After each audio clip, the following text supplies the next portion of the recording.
Hi friends, मैं परविंदर खारी। Friends, आज की हमारी गेम कतर मास्टर्स 2023 में हुई एक गेम की है, जहां एक काफी रोचक उलटफेर देखने को मिला। कजाक खिलाड़ी अलिशर सुलेमानोव का मुकाबला था मैग्नस कार्लसन से। इससे पहले इस गेम में आगे बढ़ूं, आप देखिए इन दोनों खिलाड़ियों के बीच में रेटिंग का डिफरेंस कितना है। लेकिन हाँ, चूंकि ब्लिट्स गेम है तो कुछ नहीं कह सकते गेम किसकी फेवर में चली जाए। मैग्नस कार्लसन 2839, वहीं अलिशर शायद अभी कुछ दिनों पहले ही ग्रैंड मास्टर बने होंगे, पता नहीं है भी या नहीं। 2512 उनकी रेटिंग है। तो चलिए शुरू करता हूँ। यहाँ अलीशर की ने शुरू किया D4 के साथ। नाइट F6 का रिप्लाई आया। यहाँ मैग्नस कार्लसन का C4, देन हुआ E6, night F3, B6, A3, then bishop आया A6 स्क्वायर पर। चलिए पॉन पर अटैक यहाँ कार्लसन ने बनाया, इरादा तो कुछ और ही होगा उनका। यहाँ क्वीन को C2 स्क्वायर पर यहाँ अलीशर ने लिया। बिशप आया B7 स्क्वायर पर, देन नाइट C3, C5, तो हुआ E4, C takes D4, knight takes D4, then bishop आया C5 स्क्वायर पर। नाइट पर अटैक, तो ये नाइट चला गया वापस F3 स्क्वायर पर।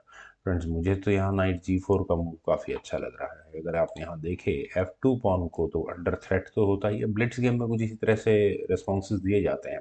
वाइट थोड़ा प्रेशर में होता, अपने नाइट को D1 स्क्वायर पर ले जाने के अलावा कोई बहुत अच्छा रास्ता उनके पास था नहीं यहाँ से। खैर, यहाँ खेला गया नाइट C6, डेवलपमेंट फर्स्ट, वो भी ठीक है। B4 बिशप पर अटैक, और ये मैं कहूँगा टीजिंग मूव है। ब्लैक की पोजीशन थोड़ी क्रैम्प्ड हो जाती है। नाइट मैन्यूअर कैसा वर्क करेगा, बिशप के ट्रैप होने के चांसेस आते हैं उससे। यहाँ हुआ बिशप E7, तो बिशप आया B2 स्क्वायर पर, क्वीन B8, देन रुक आया D1 स्क्वायर पर, और इसके बाद यहाँ कार्लसन का आया कैसल, बिशप E2, देन हुआ D6, और इसके बाद यहाँ अलीशर ने कैसल किया। रुक आया C8 स्क्वायर पर, रुक attack goes to E1, then bishop आया F8 स्क्वायर पर, बिशप F1 यहाँ अलीशर ने किया। अब इरादा सिंपल है, यहाँ इस ई पॉन को आगे पुश करने का। तो यहाँ नाइट E5 की ऑप्शन कैसी रहती, ठीक ही होती। एक्सचेंज करना पड़ता है, लेकिन हाँ E5 में पॉइंट्स डबल हो जाते हैं, वो भी एक इशू है। लेकिन यहाँ नाइट को E7 स्क्वायर पर ले जाकर आखिर गेम को किस तरह से कन्वर्ट किया जाएगा। अगर ई पॉन आगे पुश होगा तो नाइट की प्लेसमेंट अच्छी हो सकती है, देखते हैं। नाइट B5 यहाँ पहले अलीशर ने चुना, night E8, then night G5, और नाइट के G5 स्क्वायर पर आने के बाद इस ई पॉन को आगे पुश करने की पॉसिबिलिटीज और ज़्यादा बढ़ती हुई नजर आ रही हैं। तो नाइट G6 पहले ही यहाँ ब्लैक ने लिया, देन फाइनली चलिए ई पॉन आगे पुश हो गया है। तो यहाँ कार्लसन को क्या जरूरत है मेटल एक्शंस करने की, उन्होंने यहाँ किया D5। क्वीन गई B3 स्क्वायर पर, ताकि यहाँ रुक के सामने जो क्वीन रखी है वो बहुत डेंजरस सिचुएशन हो जाती है। तो बिशप E7, नाइट पर अटैक है। और फ्रेंड्स, यहाँ कोई भी खिलाड़ी होगा, इस नाइट को मेरे हिसाब से तो वापस ही लेकर जाना चाहिए, और कोई वजह नहीं है इस नाइट को ऐसे स्क्वायर पर रखने की। लेकिन यहाँ खेला गया नाइट टेक्स F7, सीधा आया है नाइट सेक्रीफाइस, वो भी मैग्नस कार्लसन के सामने, जिनकी इलियो रेटिंग 300 से ज़्यादा पॉइंट्स आगे हैं। यहाँ किंग टेक्स F7, ठीक है, कार्लसन ने भी कहा कि कोई ज़्यादा मुझे प्रॉब्लम नज़र नहीं आ रही है। सी टेक्स D5, और फ्रेंड सी टेक्स D5 होने के बाद ज़रूर यहाँ आंखें खुलनी चाहिए थी। कार्लसन यहाँ मेरे ख्याल से छोटी सी चूक कर गए। ई टेक्स D5 शायद बेटर ऑप्शन होती।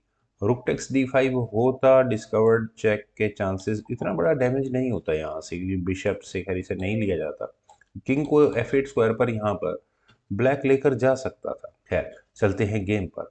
बिशप टेक्स D5 होने के बाद हुआ rook takes D5। Rook takes action sacrifice दिया है यहाँ अलीशर ने, बहुत कैलकुलेशन स्ट्रांग रही होंगी, बड़ा कॉन्फिडेंट है अपने मूव में। ई टेक्स D5 होने के बाद हुआ queen takes D5 check. King गया यहाँ से F8 स्क्वायर पर, देन हुआ नाइट D4, और नाइट D4 स्क्वायर पर आने के बाद अब थोड़ा थोड़ा समझ में आने लगा है कि क्या गेम प्लान यहाँ इस गेम में हो सकते हैं। चेकमेट तक गेम पहुंचेगी नहीं पहुंचेगी, आई एम नॉट श्योर, पर फिर भी ब्लैक अगर यहाँ चाहे अपने किंग के लिए कुछ एस्केपिंग रूट्स खोज सकता है। बिशप को H4 स्क्वायर पर ले जाकर किंग के भागने के लिए कुछ तो रास्ते होते। नाइट से अगर चेक आती भी तो किंग E7 स्क्वायर पर जाकर थोड़ा बहुत सेफ फील कर सकता था। पर यहाँ नाइट F4 पहले ब्लैक ने किया। ऐसा करने के बाद ये नाइट ही उल्टा खतरे में आ गया है। क्वीन पर अटैक तो बना है कार्लसन ने, ठीक है, वो कार्लसन का भी कैलकुलेशन है, ठीक है, कि इनफ मटेरियल है, थोड़ा बहुत वापस दे देते। क्वीन गई F3 स्क्वायर पर, नाइट ही पिन हुआ यहाँ पर। तो किंग G8, नाइट की पिन खत्म, मतलब मैं आपको नाइट ले लो। क्वीन टेक्स F4, क्वीन आई B7 स्क्वायर पर देन नाइट F7, और यहाँ इस नाइट बिशप लेगा, नहीं लेगा, बिल्कुल भी नहीं लेगा। देन B5 मूव काफ़ी इंटरेस्टिंग हो जाता है। क्यों खेला गया है? क्योंकि बिशप टेक्स B5 तो होगा ही होगा, क्यों, और यहाँ क्वीन टेक्स B5 किया नहीं जा सकता, otherwise knight takes E7 check, और ये चेक मेटिंग थ्रेट है बिल्कुल क्लियर।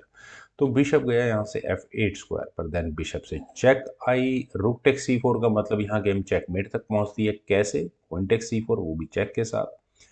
क्वीन बीच में लगा भी दी तो क्वीन टेक्स F7, मेटिल एक्सचेंज कर लेते हैं किंग टेक्स F7 से, उसके बाद E6 चेक, इस पॉन को कौन रोकेगा? किंग जब G8 स्क्वायर पर जाएगा देन E7, और अब इस बिशप को कौन बचाएगा? कोई भी नहीं। खैर चलते हैं एक्चुअल गेम पर। तो यहाँ इस पॉइंट पर डिसाइड किया गया मैग्नस कार्लसन के द्वारा कि वो अपने किंग को पहले मूव कर लेंगे H8 स्क्वायर पर, कोई जरूरत नहीं है। लेकिन फाइनल मूव यहाँ पर अलीशर का है। आप चाहे वीडियो पॉज करके रखें और समझने की कोशिश करें क्या हो सकता है। जैसे मैंने कहा कि अगर आपको कोई टैक्टिक्स लगानी हो तो अनडिफेंडेड पीस ढूंढे। बिशप अनडिफेंडेड आपको नजर आ गया होगा, और यही इस फाइनल मूव का रीजन बना नाइट F6। और नाइट के F6 स्क्वायर पर आने के बाद फ्रेंड्स, आप यहाँ देख सकते हैं कि किस तरह की चेकमेटिंग थ्रेट है। जी टेक्स H6 हो नहीं सकता, अदरवाइज क्वीन से चेकमेट होगी। तो क्वीन बीच में लगा लेते हैं, हम होल्ड करते हैं सिचुएशन को। तो नाइट F7 चेक होगा, किंग G8 स्क्वायर पर जाएगा, देन नाइट D6 चेक होगा। और इस चेक से, डिस्कवर्ड चेक है, इस चेक से बचने के लिए क्या किया जाएगा? रुक टेक्स बिशप किया जाएगा तो किंग परेशान करने के लिए आ जाएगा, उल्टा और सिचुएशन वर्स हो जाती है। किंग यहाँ से H8 स्क्वायर पर ही जाएगा, night C8, rook takes C8, और फिर फाइनली रिजाइन करना ही पड़ेगा कभी ना कभी। तो इसी कारण से यहाँ मैग्नस कार्लसन ने पहले रिजाइन कर दिया। वेल फ्रेंड्स, मुझे उम्मीद है काफ़ी अच्छी गेम रही होगी आप सभी लोगों के लिए। हाँ, तो आप लोग इस वीडियो को लाइक, शेयर और मेरे इस यूट्यूब चैनल चेस ग्रुप को प्लीज़ सब्सक्राइब ज़रूर करें। आपके कमेंट्स का मुझे बेहद इंतजार रहेगा। Thank you for watching and bye for now.